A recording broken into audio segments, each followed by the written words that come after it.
और फिर मेरी जैरन से अभी अनकरीब मुलाकात बाजार में हुई। और यूं तो ये कोई हमारी दूसरी या तीसरी मुलाकात थी शायद। हाँ, तीसरी थी, क्योंकि पहली दफा तो हम दोनों हॉस्पिटल में मिले थे और दूसरी दफा किसी बेकरी में। वो पेस्ट्री ले रही थी। असल बात पर आओ।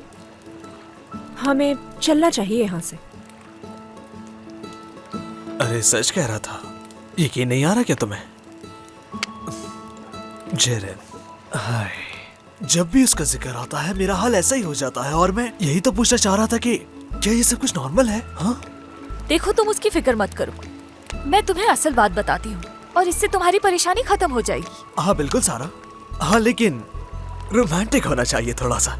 बिल्कुल, मोहब्बत अपनी फितरत में एक तरफा होती है, क्योंकि अगर मोहब्बत दो तरफा हो तो वो मोहब्बत नहीं रहती है। हकीकत यही है मोहब्बत की। बिल्कुल नहीं, पता है क्यों? क्योंकि मेरी और जैरन की बात मुख्तलिफ है। हत्ता कि मैं तो उसे बहुत दर्द हो रहा है सर में, चलना चाहिए यहाँ से। कहीं ये चाय की वजह से तो नहीं? हो भी सकता है, मेरे साथ भी अक्सर होता रहता है, लेकिन पीना जरूर।